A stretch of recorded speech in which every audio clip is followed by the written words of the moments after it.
One of the greatest pleasures in my life is to go to bed at 8:30 and wake up at 7 and have slept through the entire night.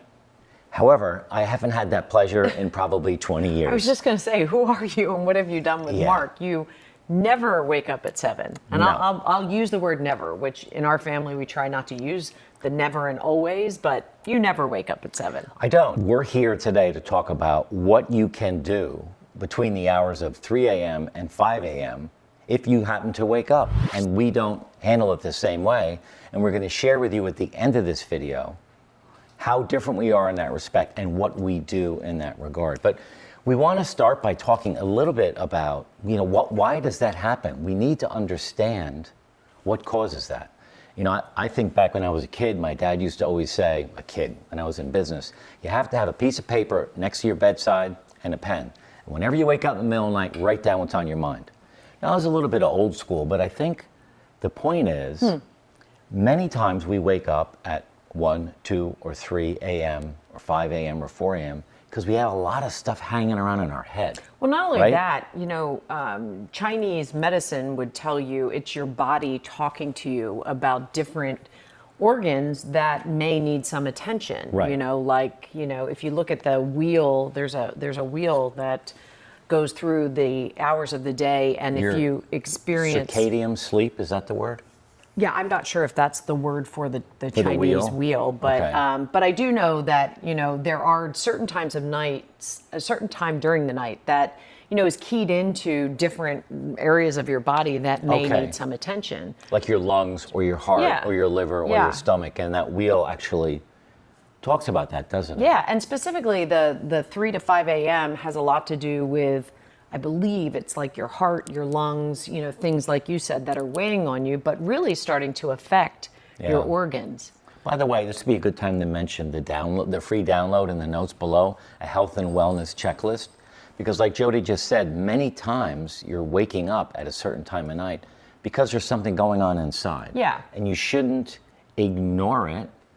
You've recently been waking up a lot. I have been waking up Maybe a lot. Maybe 5, 6 times. But we have a lot going on in our family right now, quite candidly. And we're dealing with, some sickness and some anxiety and stress over that during the day, I don't necessarily have time or opportunity to process or deal with.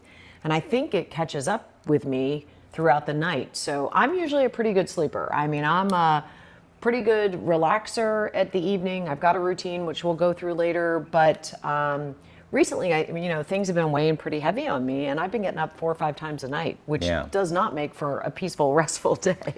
No, and I recently was diagnosed with sleep apnea, so I will send our video crew a picture of me in my gear, and you'll see it. Either you're looking at it right now, you'll see it in a minute, but I've not so much been waking up, but I've been snoring a lot, which is waking up Jody. Yes. I've had this new gear on my head for 3 nights. I'm actually sleeping better, and I think yours is a little worse.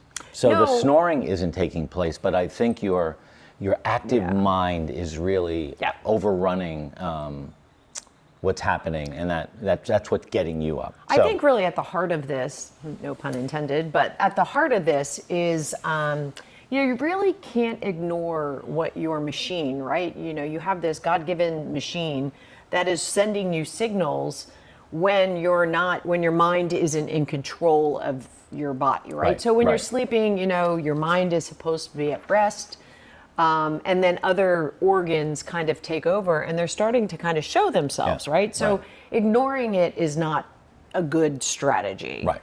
So finding ways to either deal with it, cope with it, work through it, that's really what we want to talk about. And also, if you're waking up a lot during the night, speak to your doctor. Right. I spoke to my doctor a year ago about this, and I ended up getting diagnosed with sleep apnea. So there could be something going on.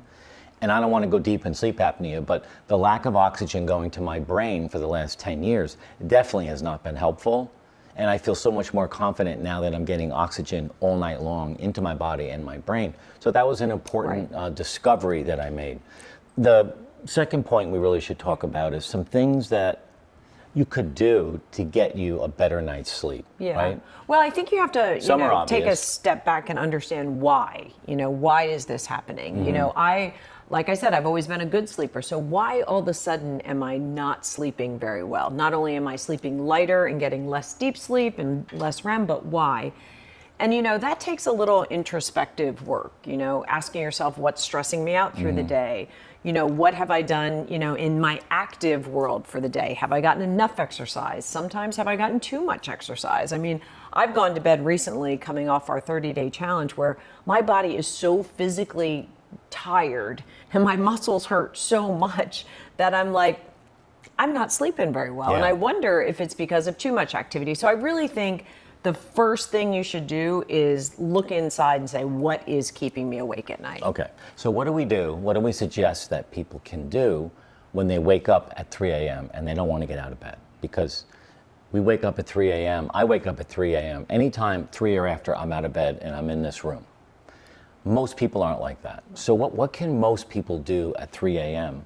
to go back to sleep? So I'm different. I wake up and I know myself that if I swing the covers off and jump out and it's a little cold and it wakes me up even more, I'm up and then that's it for me. So I work very hard on calming myself through breath work. I've done a lot of yoga over the years. I've done a lot of breath work over the years. So I work on deep breathing, meditation. Some of the ladies I play golf with say what they do is they play the golf course in their mind. So they actually play a hole, move to the second hole, move to the... And, I never get through 18 holes because I fall asleep, and maybe that says something about my golf game. But, so there are things you can do, that doesn't put your feet on the ground. Right, you can quietly do that. Yeah. You can go through a list of your affirmations, what you're so happy about yourself, why you love yourself so much, why you're such a good human. You could read your gratitudes. Do some of those things to put yourself back to sleep. If you're a meditator or not, there's some great meditation apps online. Calm, what's the other one we use? Headspace. Yep. They have some actual apps in there that actually talk you back to sleep. There's music you can listen to. And that's a bit of a double-edged sword, because I would say, if you're going to your phone, you're going to try to find your Calm app. That screen, looking at your screens in the middle of the night is really challenging for your brain and your body to then calm itself down. Because I don't know about you guys, but I go to get a Calm app or my Headspace app, and I look down and maybe one of my kids texted me before after I went to bed. That's a good point. Then I start reading the text, and then I'm like, are they okay? And now I'm racing. So I recently moved from having my phone next to the bed to getting an alarm clock called the Hatch. Okay. And it actually it radiates warm light that isn't, harsh on your eyes. It also has in it, you can, just tap the Hatch, and it has meditation in it. It has music in it. It has, calming guided meditations. Okay. So that you're not grabbing your phone, because your phone, is a bit of your nemesis, I think, in the middle of the night. For me, it is. That's true. And don't forget to stay to the end, because I'm going to share with you what I do when I get out of bed at 3 o'clock, because I do get out of bed. You do. And what you don't do, or what you do at 3 o'clock. But the other thing to talk about a little bit is, what can you do with this time in the morning? And maybe this is a good time for me to slide into sharing what I do if I wake up anytime after 3 o'clock. Okay. I mean, if I wake up and it's 2:15 or 2:30 or 2:45, I go back to sleep. 3 o'clock, I might try to go back to sleep. 3:15 for sure, I'm out of bed. Now, I naturally wake up at 3:15 or 3:30. That, for me, is my natural wake time. And if you want me to get up at 3:15 or 3:30, we better be catching a flight to Greece. It's true. Well, yeah, that would be great. I am not up for the day at that time. But I do set my alarm for 3:45. Because I want to be out of bed at 3:45, because I have a very powerful, in my mind, ritual that I go through in the morning. And I get up at 3 o'clock, 3:15, 3:30, 3:45. I'm out here in the living room. I drink 12 ounces of water. I practice some gratitudes. I mill around a little bit. I turn the coffee machine on. I make myself a cup of coffee. I finish my water. I sit down, and then I start my ritual, which includes listening to some scripture on a Bible app. It takes about 4 minutes, 5 minutes. Then I read part of the Bible. Jody and I started reading the New Testament January 1st. We're reading a chapter a day, and we're up to Mark I don't 11? know, 11, let's say. So I read that, which is really, to me, my new form of meditation. I used to use Calm or Headspace to meditate, so now I use that. And this is part of our spiritual journey. So that's a big part of what I do. I'm sipping my coffee. I'll probably have an apple with some peanut butter because I'm getting ready to go to the gym at 4:45.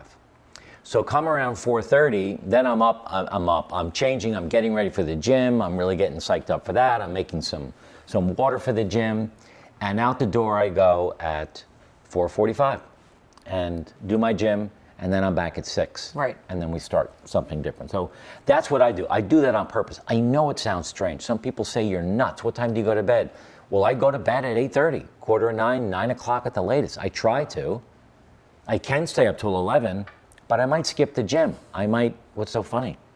Well, I'm thinking tonight we have friends in town and we have a late dinner reservation, and my heart's starting to beat, wondering if you're going to fall asleep at the table. No, not at the table. Maybe on the way home. Okay. But that's what I do. I use that time it's spiritual time. I imagine my life. I imagine things I need to do to get better. I write down my gratitudes. Most of them are about Jody and my health and you guys. So that's how I use that time in the morning. Yeah, my ritual is much different. It starts the night before. So as I get older, quite honestly, I can't drink a lot of fluids after about 7:30 at night. Otherwise, I'm up just because I have to pee. Right. So I have my last cup of warm tea at about 7:30 at night, decaf, usually a sleepy time tea of one sort or another. I just got involved in this new company called Tea Motions, and it's really amazing organic teas. Anyway, I start with that, and then when we get into bed, I like a little bit of my own time. You know, Mark's putting his headgear on and his masks and his earplugs and kind of rustling around, but you know, I like to read, and this is not growth reading, this is not spiritual reading, this is what I call, you know, just kind of trashy reading. And I don't mean trashy, but, you know, kind of pop novels, you know, New York Times bestsellers type of novels. And I do that for about an hour and a half. So maybe from 8:30 till 10, I'm reading. After that, when everything gets shut down, Ruby goes into her crate, and I spend about 15 minutes on deep breathing exercises to really calm my body. Sometimes I'll even do a yoga instructor. Actually, when we were in Virgin Gorda, told us about an exercise where you really strengthen like your muscles, you stretch as far as you can, and then you let them relax. And you go through your whole body doing that. Each leg, your stomach, your shoulders, your neck, and then just let your body relax. So I go through variations of that. And then I go to sleep. And like I said, most of the time, that's from 10 till I'm a 5:30 a.m. girl. So 10 to 5:30, I'm usually asleep. Recently, you know, being a mom of 6 kids and we've got some illness happening in our family, I've been getting up a lot. Yeah. And that's where I start to practice. I bought myself that little Hatch, which we can put the link below if you guys are interested in what the Hatch is. It's an alarm clock that basically is a new school alarm clock. It's pretty cool. But I usually go through that, making sure I limit my liquid, make sure I have my time to just let my mind race in a novel. I breathe, I stretch, and then I'm usually pretty good to sleep. So what happens at 5:30? So at 5:30, I get up and I immediately make my bed. I'm a big fan. My kids have always been big fans. As soon as your feet hit the floor, as long as there's nobody else left in the bed, make the bed. So I get up and I make the bed. I get Ruby up and going. I make myself a big glass of water. I start my coffee. I take Ruby out for a walk. I come back in. And then every morning for the past 8 years, I reach out to my girls, my 3 girls, and then I have 2 other wonderful young women that I also reach out to with either a meme or a quote or something funny, or I'm a Philadelphia Eagles fan, go Birds. You know, I'll just reach out to them to let them know they're one of my first thoughts in the morning. Then I jump into my scripture and my Bible, and then you usually come bopping in and we have coffee before I head to the gym. So it's a big process for me that starts the night before. Yeah, and me as well. And I think that our day in the morning, our mornings are different. We give each other the space and the grace to do what it is we each want to do. We don't conflict with that at all. And at 6 o'clock, we are reunited from when we said good night to good morning. We compare our stats on our Oura Ring. How did you sleep? What's your readiness score? What's our energy level? Like our energy level this morning to do these videos, if we're each at 50, we're combined 100, we have the best energy possible. I was a little bit low. I was at a 30. And you said, well, I can make up for that. Right, I can take that on. You I know, can if you're take that- 30, I can be 70. Yeah, you know, so we do a little bit of that. We talk for half an hour, and then Jody goes off to the gym. And then I have a little more alone time, or I have an hour where I do some work on the computer, I do some more writing and things like that. Then Jody's back, we do another 15 minutes or so together, and then our day begins. So we don't both get up at 3 or 4 or whatever, but we have different morning routines. And I think the whole purpose here is, what do you do when you wake up in the morning earlier than your spouse or your partner or your kids or the rest of the world? How can you fill that time with something useful? It's not a time, in my mind, to watch TV for 2 hours. Right. I just don't think that's going to solve any problems. As a matter of fact, any problems you already do have, it's going to exacerbate that. Or doom scrolling on the computers. It's just really a bad habit. Yeah, no, I would agree with that. So watch this video next, Top Tips for Better Sleep, where we give you some ideas on how you can have a better night's rest.